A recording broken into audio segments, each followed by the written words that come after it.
You're listening to the Nacho Kids Podcast, where we discuss all things step-family related. Real stories, real people, real help. Your hosts are the creators of the Nacho Kids Method and the Nacho Kids Academy Step-Family Coaching Team, Lori and David Sims. Today, we have the pleasure of speaking with Daryl. Hey, Daryl. So I am a Canadian, but I grew up in California, moved back many years ago, and I am a 3-decade plus career banker, as well as author published with Paperstone Press. And I'm very excited to be on your show today to talk about families and living well in a broken world. That word broken meaning many things depending on individual situations. Yes. No, you're not in a step family, correct? That is correct. Yeah. Okay. And you weren't in a step family growing up? My parents are still married, and we just celebrated our 28th. So it makes me, what's this guy doing on this show? But I think we'll get into it, and you'll find it might be helpful. Yes. So tell us a little bit about your family. So my family, we've got, so my wife and I have been married, as I mentioned, 28 years. She's Portuguese, Scottish, Persian, and Indian to my Scots-Irish. So we're not quite the United Nations in the house, but we're getting close. Yeah. We've got 2 children. Our son is third-year engineering student in mechanical engineering, and he's everything you would want a son to be: tall, handsome, super smart, but also good with psychology and relationships and literature and all sorts of things. He's a regular Renaissance man in the making. So we're super proud of him. Our daughter is the older one. She has 2 medical conditions that are extremely rare, such that she's the only she's the only person on the planet with both. Really? And, yeah. And the main one is, none of them have good names. I'll rattle them off to you, but it would sound like I was making stuff up. The first one is actually such that 90% of the kids are gone by age 3. Oh, gosh. 99% are gone in the teen years. And it's degenerative from beginning to end. So she stopped talking at 12 years old. She's been in a confined to the wheelchair since about a year after that. She walked in a walker before that. And she eats through a tube in her stomach. And, she's just, gradually we're losing her little by little. It just doesn't usually take 24 years, which is how old she is now. It's not Sanfilippo, is it? No, it's a cytochrome C oxidase 4 complex 4 deficiency compounded by cardiofasciocutaneous syndrome. Like I said, not friendly names at all. Yeah. And yeah, I'm so sorry. I know the reason I asked you about Sanfilippo is a girl I went to school with had a daughter that had Sanfilippo, and it was hard, it was a blessing and horrible all in the same to watch their journey. Mm. Well, you've used an interesting word there, blessing, because I think that's kind of why I wanted to have a chance to talk with you and your audience, because I think I'm looking from the outside in on blended families, but I think there's a similar dynamic to what we've experienced in our household because of we don't fit the model. And by the model, I mean some sort of idealized 50s model, because if you're any kind of historian, you realize that model has not exactly been human history. For example, our son, as I mentioned, is third-year university, but he's never been on a family vacation in his life because our daughter is so fragile. One of us always has to be with her. To take a long weekend away and get the nursing support she'd need would be about $5,000 in medical costs before we've left the driveway. Wow. We've always had, we've done stuff with him, but he's done stuff with mom, he's done stuff with dad. Likewise, we have to do some version of flip a coin when it comes to a wedding or a funeral, who gets to go, unless we want to shell out a few grand to attend them together. Right. So but I think there's a great deal of power that families that are irregular have. Uh, and the power, I think, comes from we see the end of the story fairly close to the beginning, meaning we recognize imperfection early. We recognize that we're going to have to adapt or die early. We're going to have to reframe what success looks like, how joy is taken in, what the norms of even simple things like celebrating holidays are going to be. You have to grieve that. You have to grieve it. You have to accept a different version of things. Yeah. And not compare. Not compare. But those that have the sort of typical family, I think, discover imperfection as well.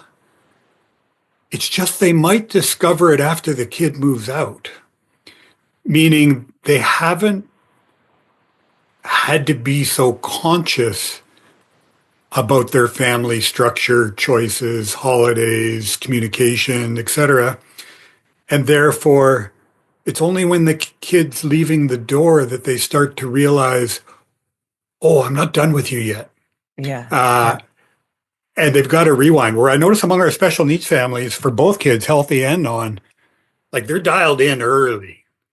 And I imagine for blended families to be successful, you better dial into new dynamics early. And grieve early. And grieve early. Yes. And heal early. Yes. Yeah. Yes. But the joy is you get to do it early. Right. As opposed to regret it when it's too late. Yes. And try to like recreate history when you have grandkids one day. Yeah. Yeah. And that's where we were. It was that tipping point with us. If Mr. Butler wouldn't have beaten Nacho Kids in my head that day, then I know we wouldn't have made it. I know we wouldn't have made it. And he's a blessing to us. Mm-hmm. And it's a blessing. He knew how hard-headed I was to tell me 826 times. But you're right. The sooner we come to terms with reality, I guess you could say, the better, because then we're not as shocked by it. Yeah. Like the kid moving out. Okay. You never taught your kid to do laundry. So what makes you think when he moves out, he can, or he'll know how?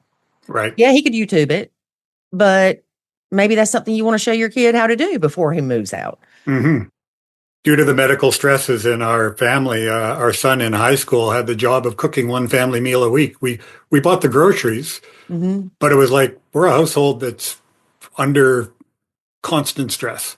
We live in an emergency room, basically. We pull our daughter back from death's door 3 to 4 times a week, literally. It's a medical crisis. And so he just learned early, I'm going to help out by cooking one day a week. And he wasn't allowed to do the spaghetti or grilled cheese.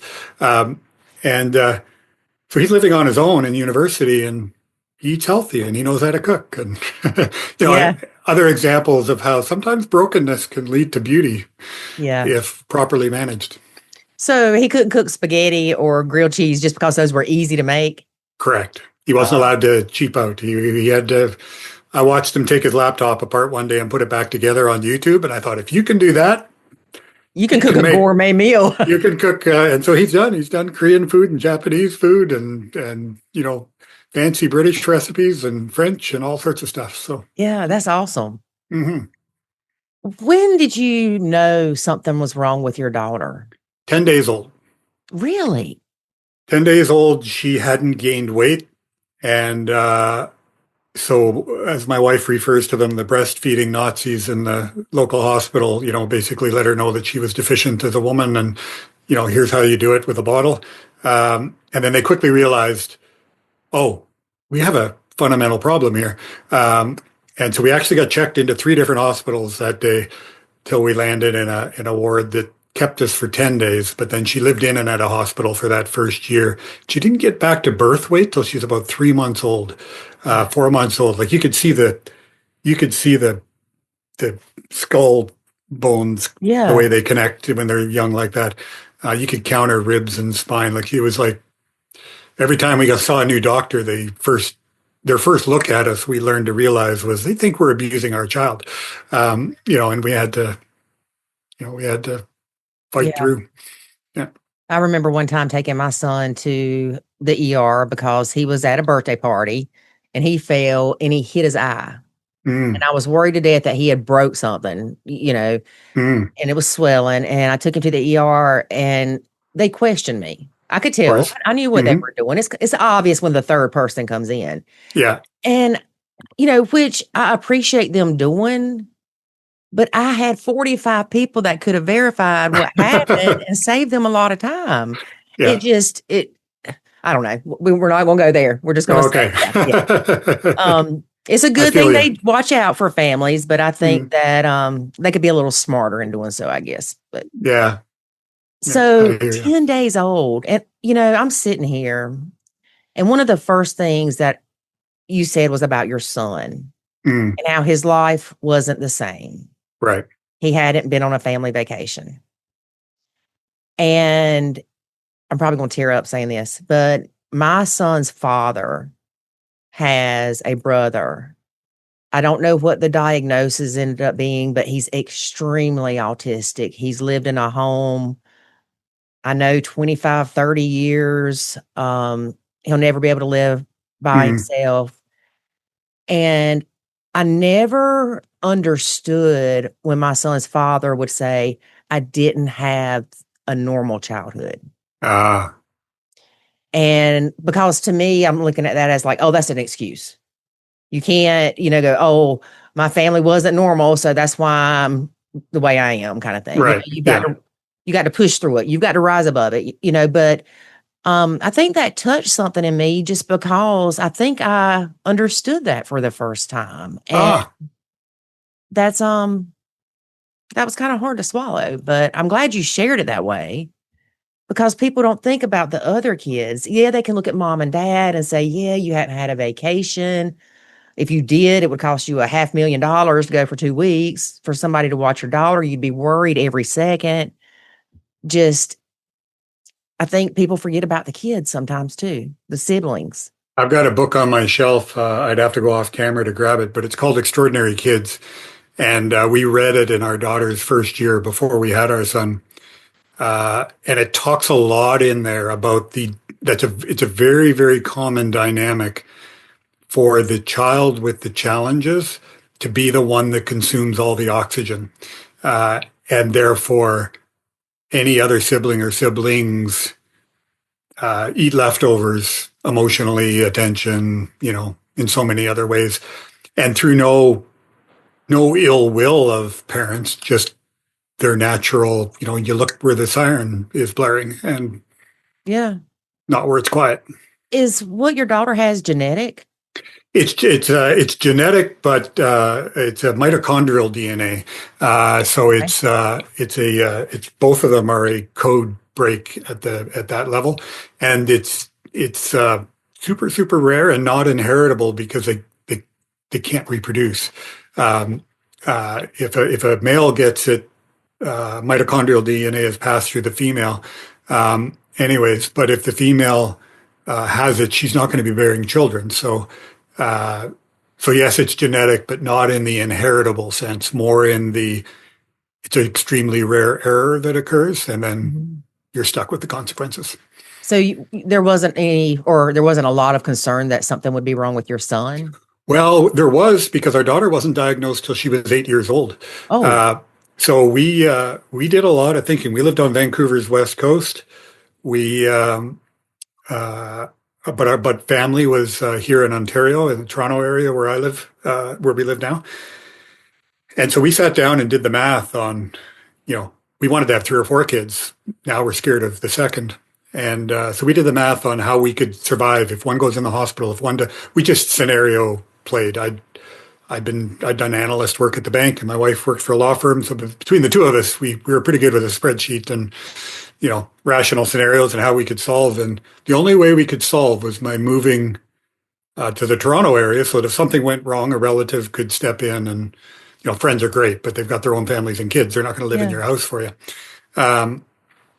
So yeah, that's what led to our move from Toronto to or from the Vancouver area to Toronto. Equivalent culturally of going LA to New York, like culture shock, geography shock, Oh, everything. yeah. Yeah. Yeah. So correct me if I'm wrong, but is it almost like your child progresses to a certain point and then it starts reversing?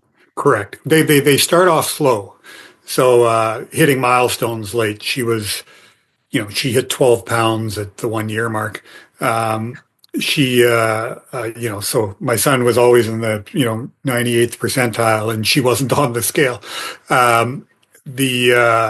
She was sitting up by 2 years old. She could start to functionally use a walker by the time she was about 5, so things were slow. Right. She had a vocabulary, but it was very limited even at 7, 8, 9, 10. But she could communicate well enough to get what she wanted across. And then at 8 years old, the seizures started, which is the only thing she ever did on time. With that, a 30-second seizure can start to cause brain damage. Her first seizure was 6.5 hours, and they put her in a medically induced coma to stop it. So that was the beginning of the slide. Like I say, by 4 years later, she'd spoken her last word. And she's still herself. She still interacts. If she's mad at you, she'll throw something at you, whatever. And she gives great hugs, but so she's still got personality, but she just can't talk anymore. Yeah. And I just can't imagine how, to not be able to express what you're thinking. We take so much for granted. Oh, every one of us does, because, I look in scenarios such as yourself and probably the majority of your listeners, and I think of the challenge my wife and I have of navigating parenting, navigating decision-making, navigating her family culture versus my family culture and our mutual culture we're trying to create for the children we're raising. And I can't imagine there being a third or a fourth party in the mix with maybe some bad history to go with it. Right. But it goes back to that imperfection is more normal than Hollywood, sometimes would like to project or we'd all wish for. Yeah. Now, the lady I talked to the other day, we were talking about her son, and she did not want to put the responsibility of her stepkids to watch her son or to care for her son. Okay. Do you feel that way with your son? Or it sounds like more, I mean, I know he's in college right now, but It seems to me like y'all are, and I don't want to say that they weren't a team, but it just seems like y'all have got that team spirit of, he's going to help any way he can. So we've got a team spirit, but we've been very, very conscious that he's not his sister's nurse. Right. So he's never been left alone with her. The most he's had to do from a medical perspective is, if the lift in the house was broken, and I wasn't around, he'd help my wife with the 2-man lift to get my daughter into her wheelchair or something like that. But that's the extent of his obligation on that side. And that's occasionally been inconvenient, but a very conscious decision on our part that his role in life needs to be our son, not his sister's third caretaker. Right. But it doesn't mean it doesn't affect him. After he'd moved out, he did confess to us that, junior high and high school, when he heard an ambulance, like he stopped functioning for a while at school because he wondered, is that for my sister? This kind of thing. And, we weren't as aware that he was that sensitive and carrying certain things internally, which I think was educational for us, maybe helpful even for your audience where the children are still young. They may internalize more immature conclusions than they either know how to articulate or have the opportunity to articulate at 7 or 10 or 14, that at 20, they might have words for. Yeah. And be able to say, my friends thought I was weird because sometimes I'd tense up at school and be so anxious and I couldn't explain it to anybody. Right. Or my sister, something happened to my sister this morning before I left for school and I'm worried about her. He used to have the situation of walking out of the house while paramedics and ambulance people were swarming the front of our house, and broken syringes and wrappers and whatnot laying around, and he's marching off with his lunch to grade 7.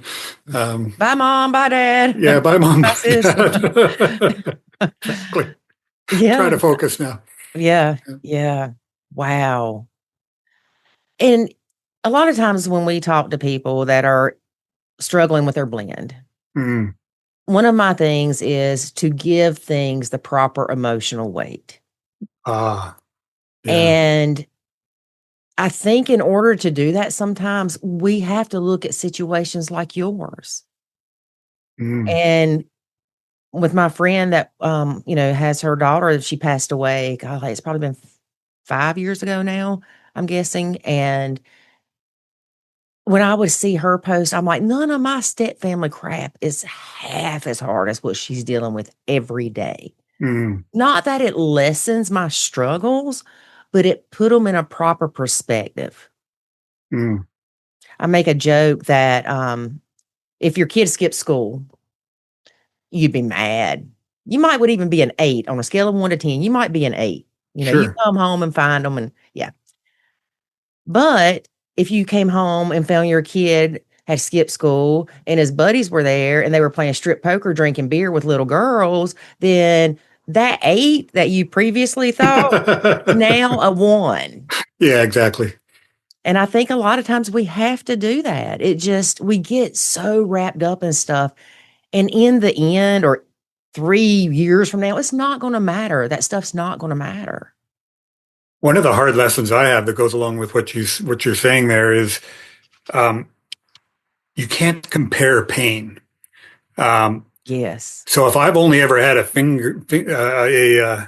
hangnail in my life, and you've had 4 car accidents and 8 surgeries, that hangnail is probably still going to dominate my consciousness as much as whatever you're dealing with. And one of the dangers I was warned of early is that parents of special needs kids, and I'm sure families that have the unique pains and stressors that you have experienced, can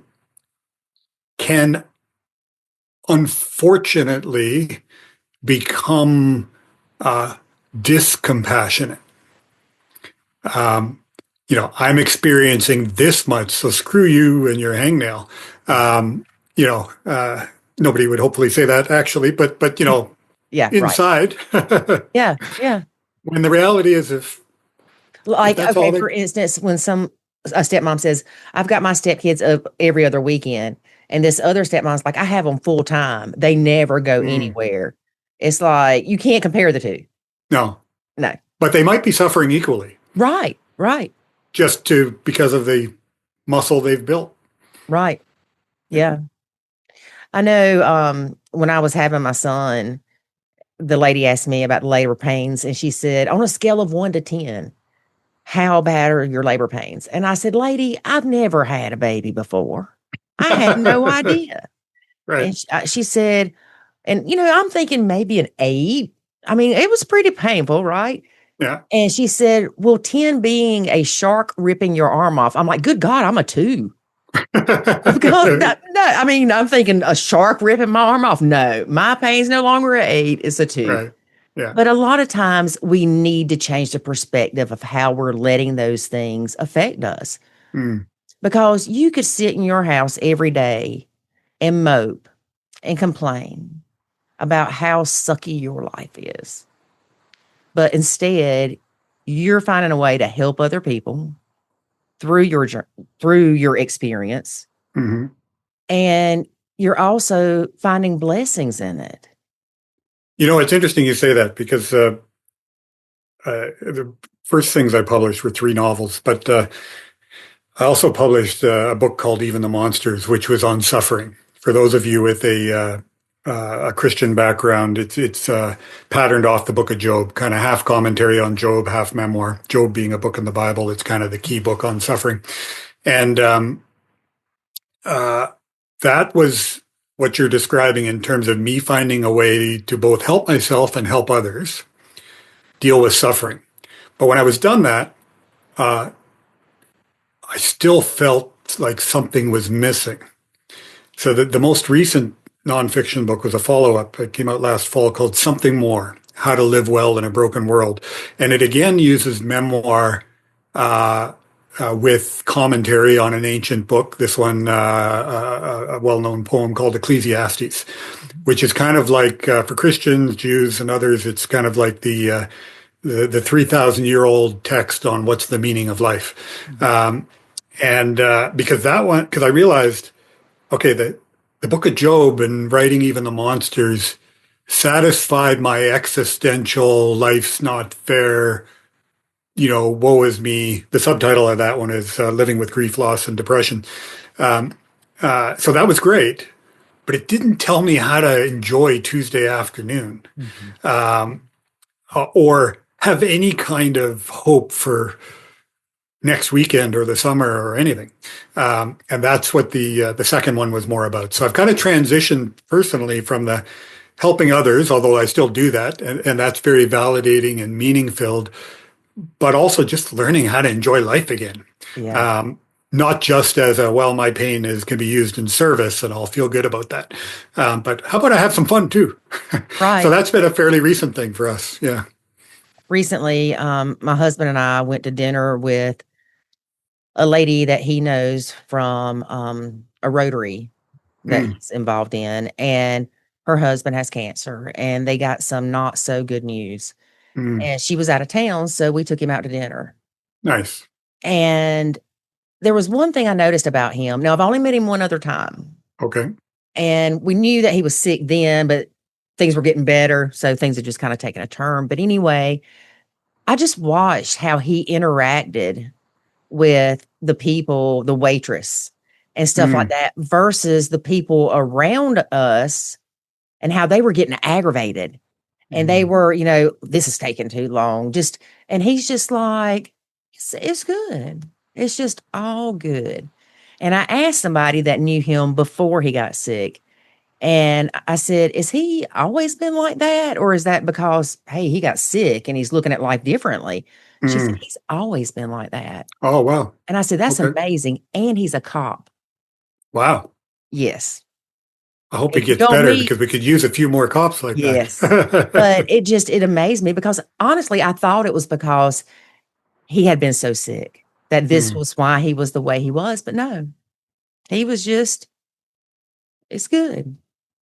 Yeah. I'd say in the special needs community, I've noticed, and this is not scientific, this is personal observation, but 3 patterns. Those who are exhausted and stressed out, those who become advocacy, social justice warriors for their situation or child or community, and those who have developed exactly what you've described in your policeman friend, where their perspective on life has altered.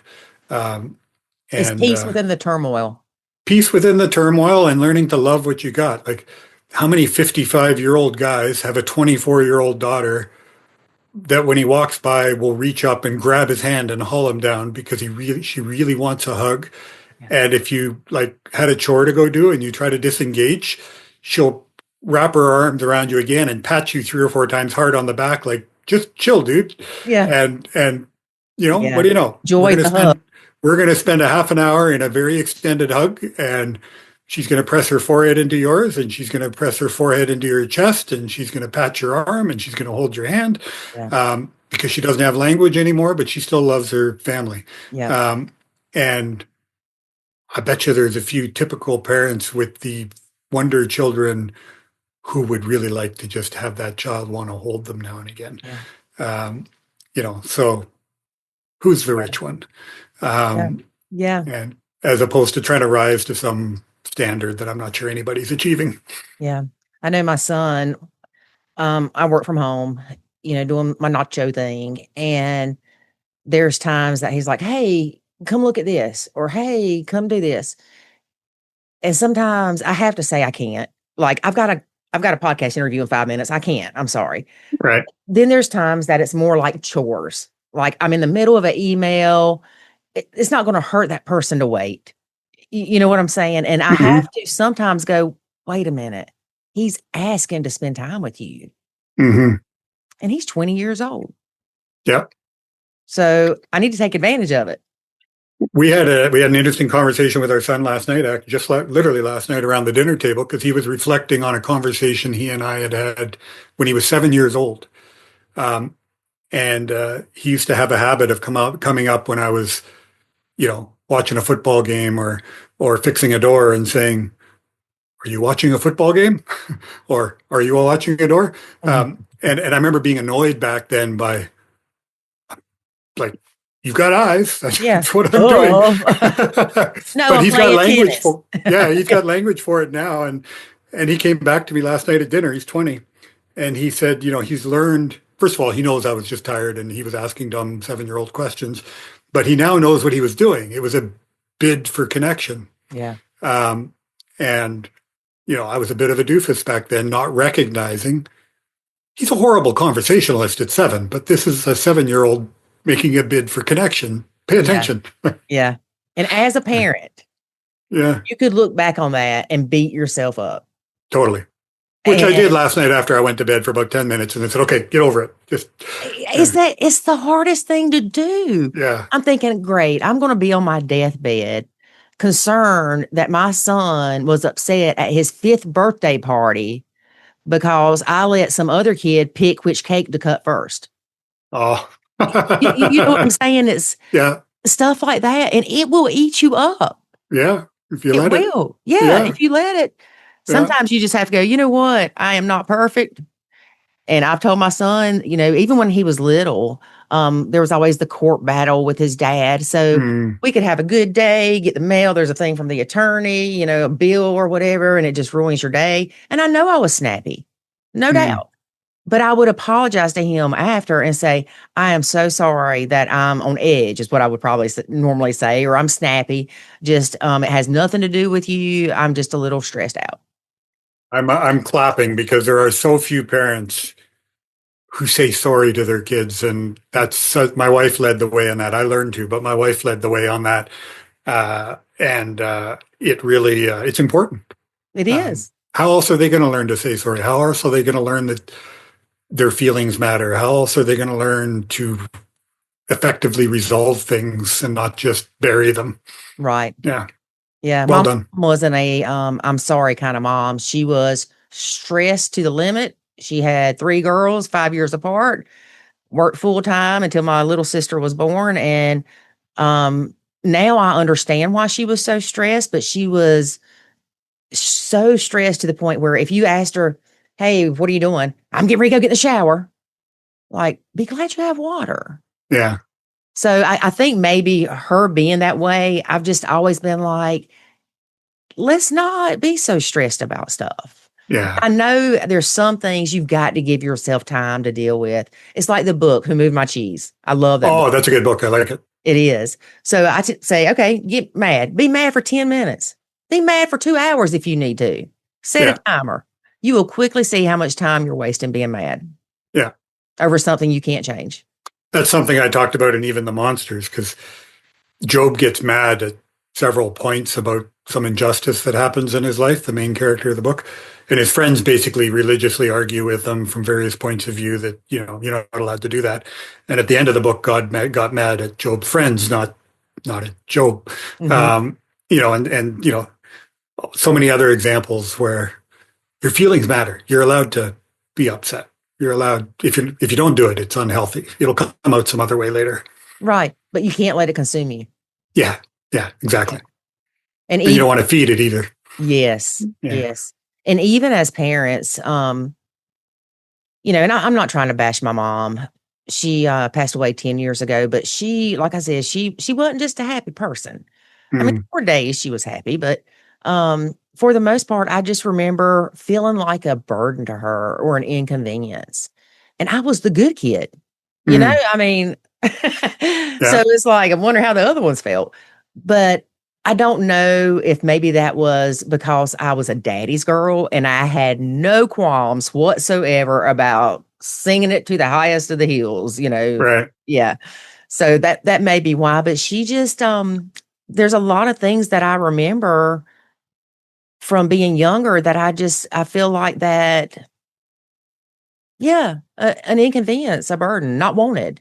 And not that she ever said, I never wanted you. It wasn't like that. It wasn't abusive, but it was just those subtle, oh, well, great. Let me stop what I'm doing to help you. Just the Right. comments. And I think as parents, and especially as step parents, we have to be careful with our words. Yeah. Yeah, for sure. Yeah.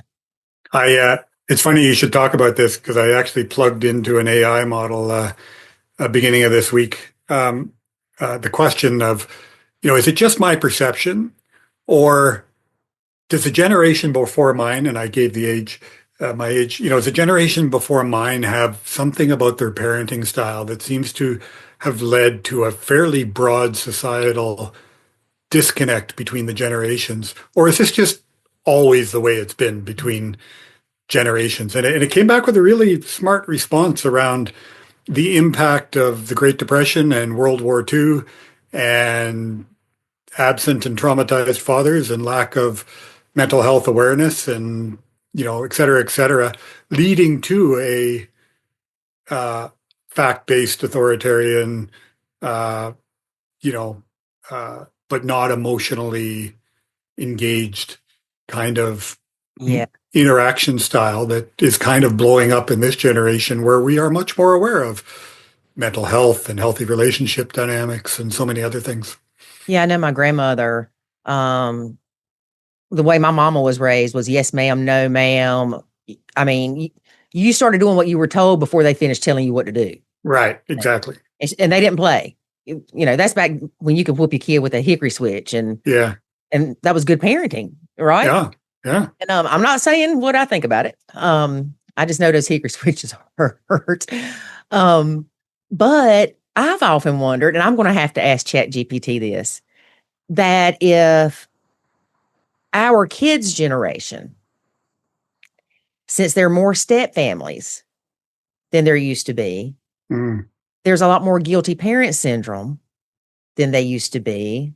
So you've got parents that under normal circumstances would have been more like our parents, would have been stricter, but now they had that fear of losing their kid to the other parent if they are strict.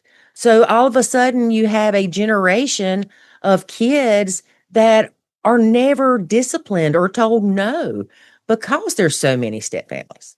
I can't help but insert this here. Because you mentioned the hickory switch thing. I think sometimes those with a religious background or were, even if they're not Christian or anything, but they were just raised in that kind of a culture, there can be a spare the rod, spoil the child mantra that feels therefore like I am violating something by not doing this, but they may go ahead and do it out of some sort of obligation. Right. But one of the things has always frustrated me about that dynamic is it's written in the context of shepherding.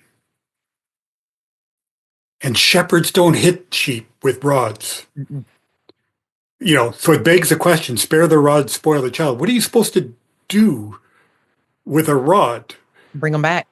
You bring them back. You guide them. You do a lot of different things, but you don't hit sheep. That's not how it works. Yeah.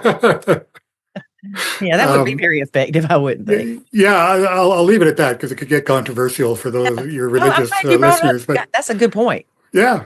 That's a very good point. Yeah. If you ever saw a shepherd in action in a movie and he started running around with his rod hitting them all, you'd be like, what's wrong with this guy? It's the crack shepherd.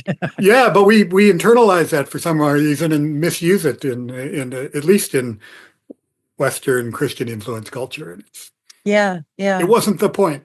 I could see now my grandmother using that, be like, the Bible says I gotta beat you. Exactly. It's like, really? It says right here. Don't put you in charge of sheep either, apparently. Yeah. But it's funny that you sent that through ChatGPT or whatever. I love doing stuff like that. I'm like, this looks this way to me. Is it just my perspective or things really shifting that way? But I remember with Jackson, when he was born, you got to remember when I grew up, there wasn't a lot of step kids. I mean, it was rare. There might have been 5 kids that I knew up till middle school that were stepkids. Okay. And when Jackson was little, I was thinking, oh, he's going to be the only kid that doesn't have, the mommy and daddy together and that pity party crap, or Right. whatever. Yeah.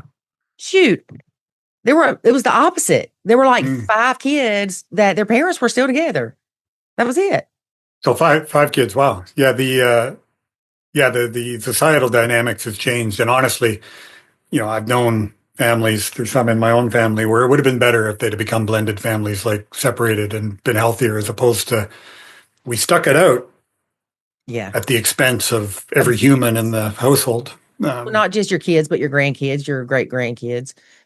All that's passed on to generations and generations. It's the generational curses. I mean, if you want to look at it like that. But yeah, my parents were that way. They shouldn't have been together. They threatened divorce at least monthly, and every other week or every month you had to prepare for that. And it wasn't a stable environment.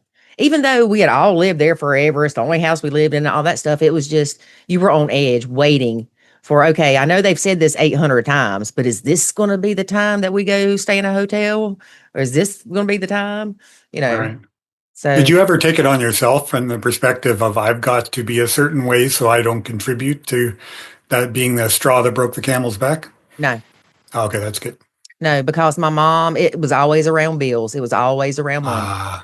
Okay. When it came time for the bills to be due and her to pay her part, there was always an issue. And yeah, so that's what it was too. And I'm sure that, I know that some people may find this hard to believe, but I was kind of a little smart aleck kid. I'm sure at some point I probably told my mama, well, if you'd save your money and pay, daddy wouldn't get mad at you. But that was easy to say from a kid's perspective because that's what I saw. Right. As an adult perspective, he made a lot more money than she did, but she was responsible for everything to do with us. Oh. Clothes, makeup, doctor's appointments, really anything to do with us. And so, yeah, I can see now where things weren't as I saw back then. Of course not. Yeah. Wow. So what is one thing that you would tell a parent that finds out their child has a type of disability, or a step parent involved with someone that the child has a disability? What advice would you give them? Well, the first advice I'd give is don't expect to get to a new normal immediately. I think we're used to, I'm going to read 2 books, or I'm going to chat GPT it, or I'm going to ask the doctor. And, by next Tuesday or 6 weeks from then, we'll be good.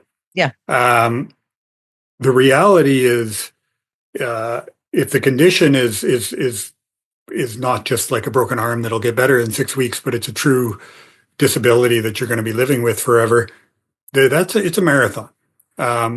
And that marathon is going to go through phases. So be kind to yourself. Don't make stupid decisions or actions that are going to add to your pain. Mm-hmm. People can start overspending or have an affair or quit a job in anger or, move suddenly to a circumstance they think will be better for this situation. And so you don't want to compound what's coming. Mm-hmm. But give yourself time. There's going to be grief. There's going to be learning an interim normal. You're not going to go straight to a new normal. Right. You're going to learn an interim normal. Mm-hmm. Develop a good network of people in as close to a situation as yours is. Like, I think your Nacho Kids is fantastic. One of the downsides of our daughter's condition is there's no other kid on the planet like this. So, great. But we could still tap into other special needs kids, situations and learn from them. Right.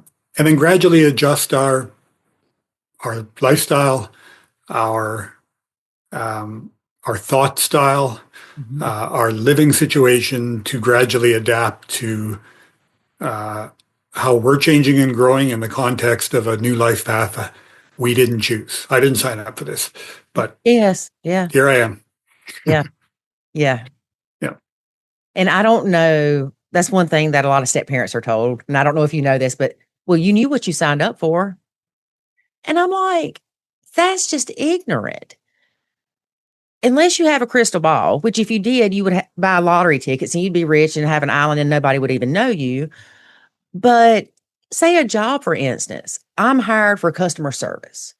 Well, then all of a sudden they need help with somebody doing purchasing for office supplies. Well, what am I going to go? I didn't sign up for this. This ain't what I signed up for.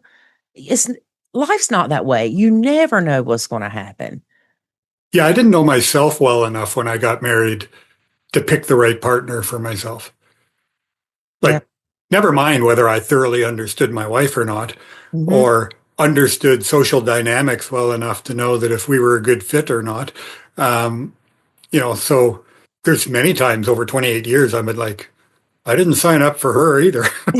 and she to me, like, this won't be news to her. Thank God David is not here right now.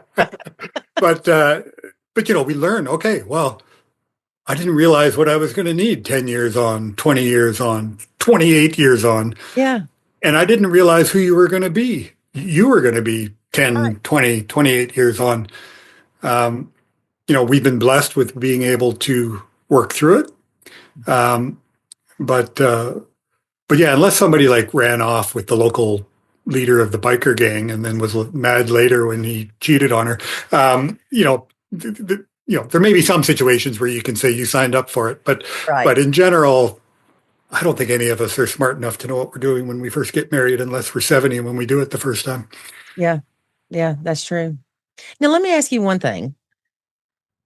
I know that at some point, someone may have suggested to you that your daughter be put in a home.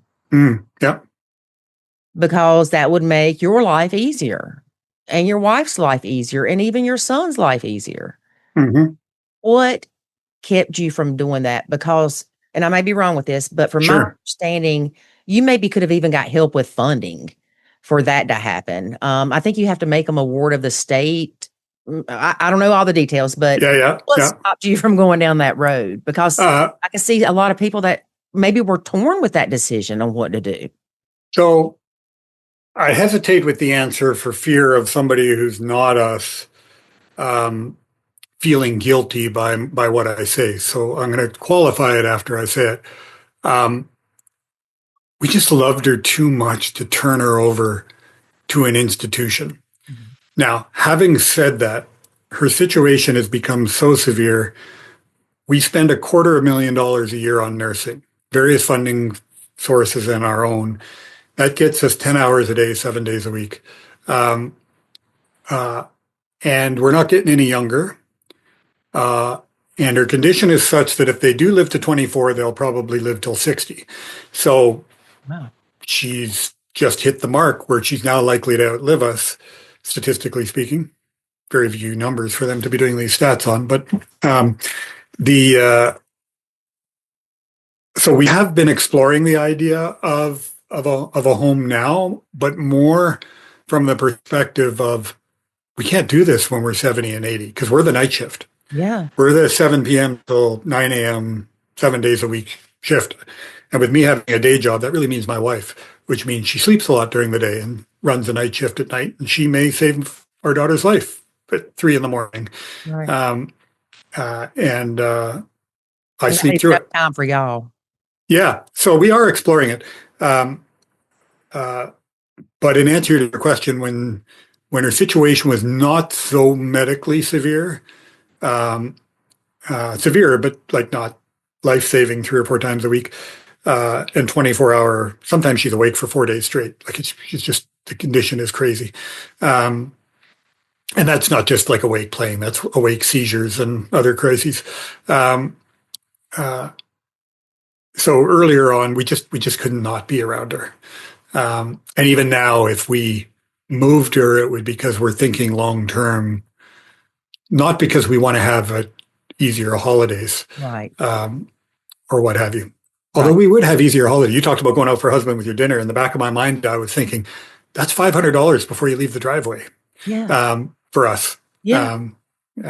So I mean, it's going to cost you $525 to go to McDonald's. Exactly. You got it. Yeah. Well, thank you for sharing your story with us. And I really appreciate it because you brought some new perspective to me as well with some things that I think were much needed. Good. I enjoyed talking with you very much as well, Lori. Thank you for having me on your show. All right. We'll have to get you back sometime. All right. I'd love to talk to you again. Where can people find you? They can find me at www.darylpotter.com. That's a DA1RYL Potter.com. All right. Sounds good. Thank you very much. Talk to you again. All right, folks. Thanks for listening. We appreciate it. And remember that life is good. And it really is when you nacho. Thanks for listening to this episode of the Nacho Kids Podcast. Find us online at nachokids.com. Until next time, remember, life is good when you nacho.